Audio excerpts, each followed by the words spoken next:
WAG9 लॉकों के अंदर हम देखेंगे किसके बारे में, जो 3 फेज लॉको है WAG9, इसमें नॉट CCB ब्रेक सिस्टम लगा हुआ है। तो उसके बारे में हम देखेंगे कि लॉकों की कैब को हम किस तरीके से सेटअप करते हैं। कोई भी कैब है, जैसे कि ड्राइविंग कैब है, नॉन ड्राइविंग कैब है, बैंकिंग लॉकों की कैब है, तो उसको किस तरीके से सेटअप करते हैं। जैसे लीडिंग लॉको है, तो उस लीडिंग लॉको की कैब को किस तरीके से सेटअप करते हैं। तो लीडिंग लॉको में हम देखते हैं जिस कैब से हम ऑपरेट करेंगे उसका ये EBB के मोड स्विच को लीड पर करेंगे। ये इसका मोड स्विच है, लीडिंग लॉको में लीड पर करेंगे इसको। और ऑटो जो A9 हैंडल है हमारा, ये वाला A9 हैंडल को अनलॉक करेंगे। दूसरा मान लीजिए यही लॉको ट्रेल लॉको हो, यानी कि ट्रेल लॉको हो, लीडिंग में ना हो ये कैब, ट्रेल में हो, तब हमें क्या करना है। तब हमें यहाँ पर लॉको को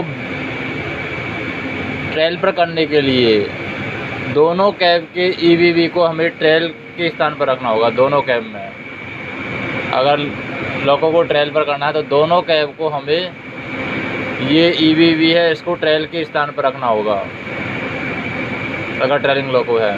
और मान लीजिए लॉको बैंकर लॉको है, तो क्या करेंगे, लॉको को बैंकिंग मोड में चलाने के लिए ड्राइवर डेस्क पर क्या दिया हुआ है, एक ZVN स्विच दिया हुआ है। ये वाला स्विच दिया हुआ है, ZVN स्विच।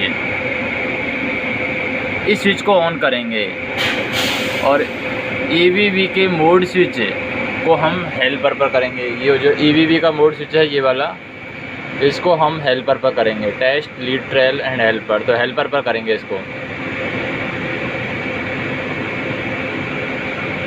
और उसके बाद में हेल्पर पर करने के बाद में नोड क्रमांक है, ये हेल्पर पर कब करेंगे, नोड क्रमांक 550 आने से पहले करेंगे। अभी इसमें नोड 570 आया हुआ है, तो नोड क्रमांक 550 आने से पहले करेंगे। हेल्पर के स्थान पर रखेंगे, वो भी नोड क्रमांक 550 आने से पहले रहना चाहिए। उसके बाद में मान लीजिए हमें टेस्ट, अब टेस्ट के बारे में देखना है, टेस्ट पर कब रखेंगे। तो ट्रेन की BP लीकेज चेक करने के लिए ये EBB पर ही मौजूद होता है टेस्ट, ये वाला हो गया टेस्ट। तो BP चार्ज के लिए हम इसका यूज करते हैं, BP लीकेज चेक करने के लिए। इस स्विच को टेस्ट पर रखते हैं BP लीकेज को देखने के लिए। BP की चार्जिंग बंद हो जाएगी जैसे ही हम इसको टेस्ट पर रखेंगे। तो ट्रेन की BP लीकेज चेक करने के लिए ये EBB पर मौजूद जो मोड स्विच है उसको टेस्ट के स्थान पर रखते हैं, तो BP की चार्जिंग बंद हो जाएगी और ट्रेन लाइन की लीकेज ढूंढने में सहायता मिलेगी। मोड स्विच के टेस्ट की जगह पर रखने तक, जब भी हम मोड स्विच को टेस्ट पर रखते हैं तो टेस्ट पर रखने तक हमें सेफ्टी के लिए हमेशा 3.5 kg/cm² BC प्रेशर अप्लाई रहना चाहिए, यानी ब्रेक अप्लाई रहना चाहिए। तो BC यानी ब्रेक सिलेंडर में 3.5 kg/cm² प्रेशर होना चाहिए। तो ये हम चेक करेंगे जब तक, कब तक, जब तक कि ये मोड स्विच हमारा टेस्ट पर है तब तक। और इस टेस्ट के समाप्त होने के बाद मोड स्विच को बाद में हम टेस्ट से लीड के स्थान पर ले आएंगे और BC प्रेशर हमारा 0 kg/cm² हो जाएगा। अभी ये ब्रेक अप्लाई है, तो ब्रेक सिलेंडर में प्रेशर अप्लाई है 3.5 kg/cm²। और जैसे इसको लीड पर कर देंगे तो वो 0 का हो जाना चाहिए। नेक्स्ट हम देखते हैं ऑटो हैंडल A9 का ऑपरेशन। A9 का ऑपरेशन क्या है, ये ऑटो हैंडल A9 का ऑपरेशन है। तो लॉकों को पावर अप करने पर BP चार्ज करने के लिए हमें ब्रेक पाइप को चार्ज करना होता है लॉकों को पावर अप करने के लिए। तो ब्रेक पाइप चार्ज करने के लिए जो ऑटो हैंडल है A9 को फुल स्थान यानी FS के स्थान पर हमें निश्चित कर देना है इसको। और उसके बाद लॉक को चार्ज करना है। कंट्रोलर पर स्थित एलसीडी डिस्प्ले आने पर संदेश ओके टू रन के आने की प्रतीक्षा करना है। यहाँ पर लिखा आएगा ओके टू रन, इसको आने की प्रतीक्षा करना है। उसके बाद में ऑटो हैंडल को एफएस के स्थान से कहाँ पर लाना है, हमें एफएस के स्थान से रन पर लाना है।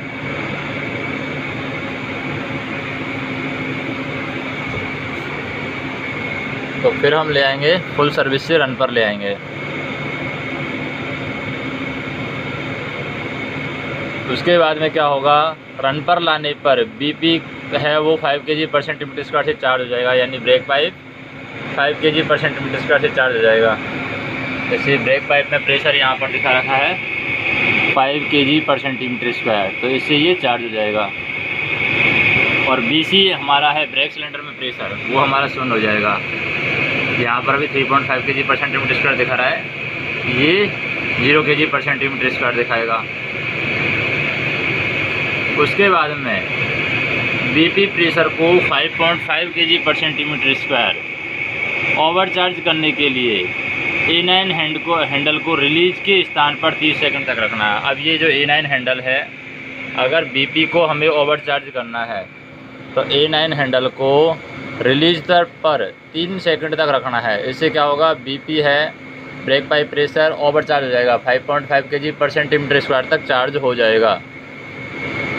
और एक बार बीपी ओवरचार्ज होना स्टार्ट हो जाए तो A9 हैंडल को हमें छोड़ देना है। BP 5.5 kg plus minus 0.1 kg पर सेंटीमीटर स्क्वायर तक चार्ज हो जाएगा। और ऑटो ब्रेक सिलेंडर प्रेशर को क्विक रिलीज करने के लिए, अब ये ऑटो ब्रेक सिलेंडर प्रेशर है, अगर इसको हमें क्विक रिलीज करना है तो डायरेक्ट ब्रेक हैंडल पर यहाँ पर ये दी हुई है बेल ऑफ रिंग, इसको हम पकड़ करके ऐसे ऊपर की साइड दबाते हैं। तो डायरेक्ट ब्रेक हैंडल पर बेल ऑफ रिंग को उठाना है, या फिर PVEF फुट स्विच को भी प्रेस कर सकते हैं। PVEF फुट स्विच कहाँ है हमारा, ये है PVEF फुट स्विच। तो इस PVEF फुट स्विच को भी हम प्रेस कर सकते हैं। ये विजिलेंस के लिए है, ये PVEF फुट स्विच है, और ये सेंडिंग के लिए है। तो इसको हमें प्रेस करना है।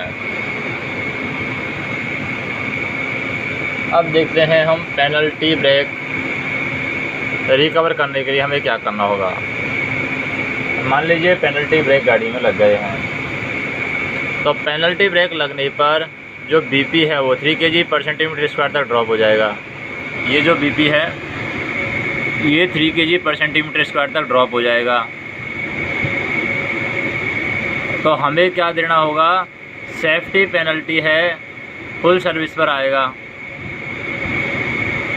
यानी कि हमें A9 को फुल सर्विस पर रखना होगा। इस पेनल्टी ब्रेक को रिकवर करने के लिए A9 हैंडल को फुल सर्विस के स्थान पर लाना है और कंट्रोलर के LCD पर आने वाले संदेश के अनुसार वापस रन की जगह पर लाना है। ओके टू रन, फिर रन पर ले आना है। अगर यहाँ पर आ जाता है ओके टू रन तो रन पर ले आना है। बीपी 5 kg पर सेंटीमीटर स्क्वायर से चार्ज हो जाएगा और पेनल्टी रिकवर हो जाएगा। जैसे ही बीपी 5 kg पर सेंटीमीटर स्क्वायर चार्ज हो जाएगा, पेनल्टी हमारा रिकवर हो जाएगा। नेक्स्ट हम देखते हैं इमरजेंसी ब्रेक पेनल्टी रिकवर करने के लिए हमें क्या करना होगा।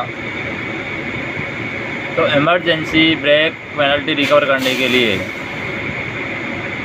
पहली बात तो इमरजेंसी ब्रेक कौन कौन से कारणों से आती है। पहला होता है लॉको की ओवर स्पीड की वजह से रिले ऑपरेट हो जाता है, तो इमरजेंसी ब्रेक पेनल्टी ब्रेक आ जाता है। दूसरा, इमरजेंसी स्टॉप पुश बटन हमने प्रेस कर दिया, जैसे मान लो ये इमरजेंसी स्टॉप पुश बटन है, ये प्रेस कर दिया। तीसरा, लॉको को लोड के साथ जोड़ते समय इमरजेंसी ब्रेक आ सकता है, जब लॉको को हम लोड के साथ जोड़ते हैं। इसके बाद में हमें क्या आना है, संदेश आएगा train line emergency keep A9 handle in emergency. तो ट्रेन लाइन इमरजेंसी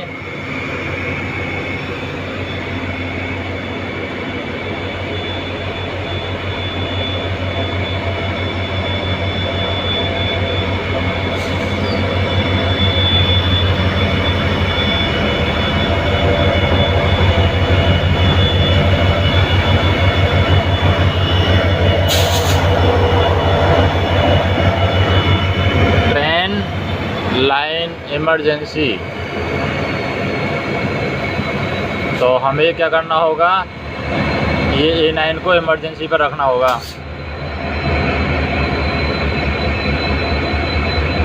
फिर इसको इमरजेंसी पर रखते तो इमरजेंसी पेनल्टी रिकवर करने के लिए A9 हैंडल को इमरजेंसी की जगह पर ले जाना है। ओके टू रन अगर जैसे ही आएगा यहाँ पर ओके टू रन, तो उसके बाद में रन पर ले आना है इसको। ओके टू रन आते ही रन पर ले आना है और फिर बीपी हमारा 5 kg/% टिम डिस्चार्ज से चार्ज हो जाएगा। तो ये बीपी हमारा 5 kg/% टिम डिस्चार्ज से चार्ज हो जाएगा। अब है PTDC। PTDC होता है pneumatic time dependent controller. PTDC ये लगा हुआ है PTDC।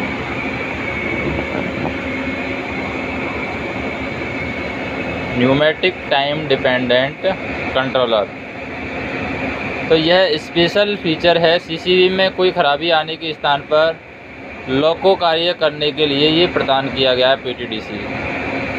ब्रेक इलेक्ट्रॉनिक्स फेल का संदेश आएगा मान ले तब ये यूज किया जाता है। तो इस मोड में लोको को 10 kmph तक पूरा ट्रैक्शन दे करके ब्लॉक सेक्शन को खाली किया जा सकता है। PTDC की मदद से 10 kmph से हम ब्लॉक सेक्शन क्लियर कर सकते हैं।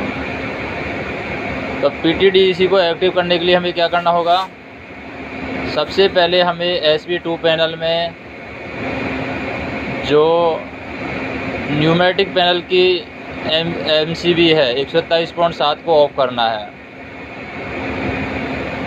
तो हम जाते हैं किसमें, SV2 में MCB 127.7 को ऑफ करना होगा। तो SV2 में जाते हैं हम और 127.7 हम देखते हैं।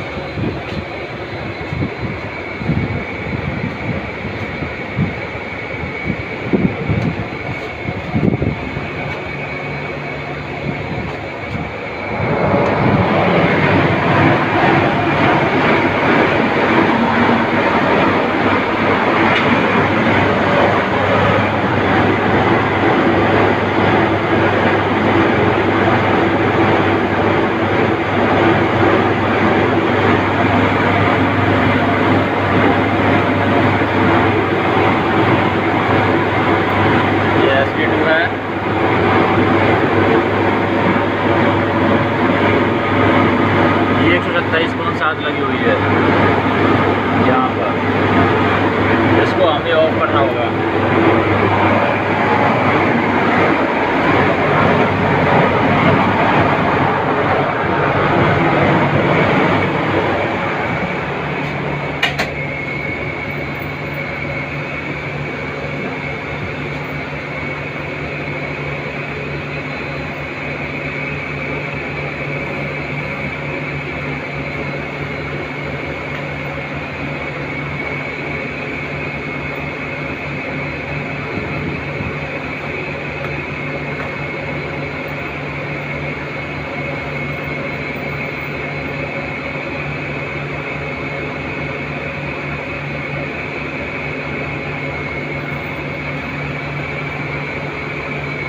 एक 27.7 हम देखते हैं वापस जाके।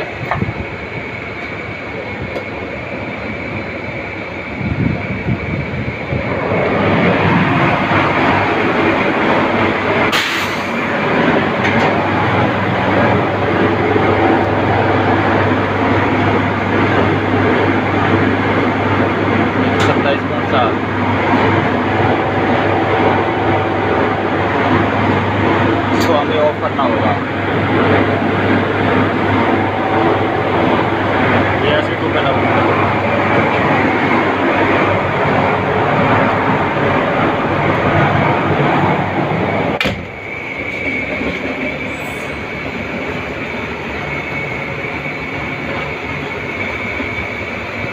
तो जैसे हम क्या करेंगे, 27.7 है इसको ऑफ करेंगे। एक बार के लिए ब्रेक इलेक्ट्रॉनिक्स फेल का संदेश है लोको के DDS पर आएगा। यहाँ पर ब्रेक इलेक्ट्रॉनिक्स फेल का संदेश आएगा यहाँ पर। उसके बाद में BPFA है, इसको दबा करके फॉल्ट को एक्नॉलेज कर लेंगे। ये BPFA है फॉल्ट एक्नॉलेज करने के लिए। ब्रेक इलेक्ट्रॉनिक्स फेल का संदेश है, दोबारा नहीं आएगा। अब ब्रेक पैनल पर मौजूद जो PIR कॉक है उसको वर्टिकल पोजीशन पर घुमाएंगे। तो ये ब्रेक पैनल हम देखेंगे किसमें, परकॉस है अपना न्यूमेटिक पैनल में। इसको वर्टिकल पोजीशन में घुमाएंगे और BC हमारा शून्य होना सुनिश्चित करेंगे। ये BC हमारा शून्य होना चाहिए।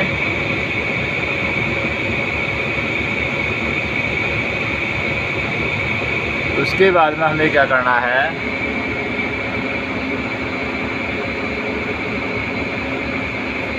एक्टिव कैब के अंदर A9 हैंडल को अनलॉक रखेंगे और दूसरी कैब में कंट्रोलर को लॉक रखेंगे। एक्टिव कैब में इसको अनलॉक रखेंगे और दूसरी कैब में इसको अनलॉक रखना है, यानी एक्टिव कैब में अनलॉक रखना है और दूसरी कैब है उसमें लॉक रखना है इसको।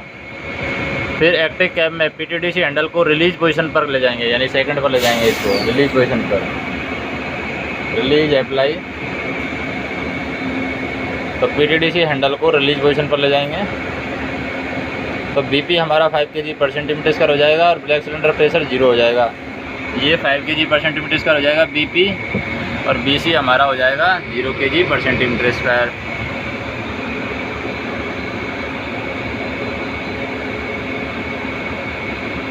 और यदि BC प्रेशर 0 kg/cm² नहीं आता है तो ब्रेक पैनल पर यानी न्यूमेटिक पैनल पर ये हमारा एक तो होगी 20 TP और एक 16 TP।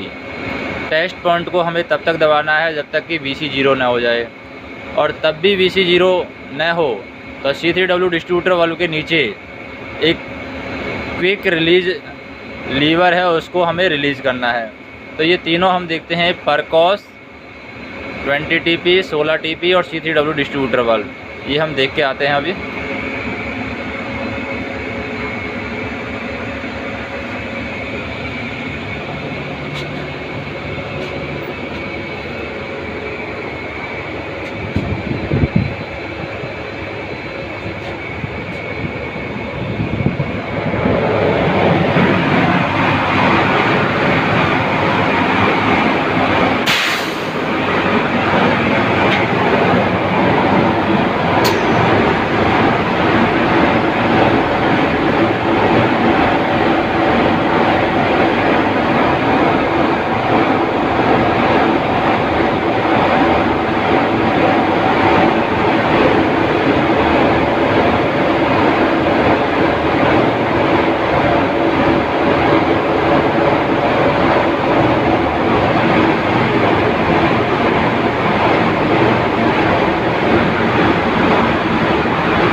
अब देखते हैं हम नेक्स्ट डेड मूवमेंट की प्रक्रिया क्या है। लॉकों की डेड मूवमेंट की प्रक्रिया में क्या करना चाहिए हमें।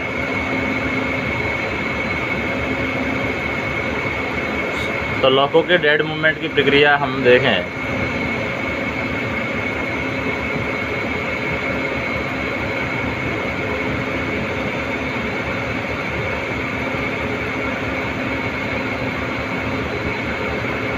तो ये हम नेक्स्ट वीडियो में देखेंगे।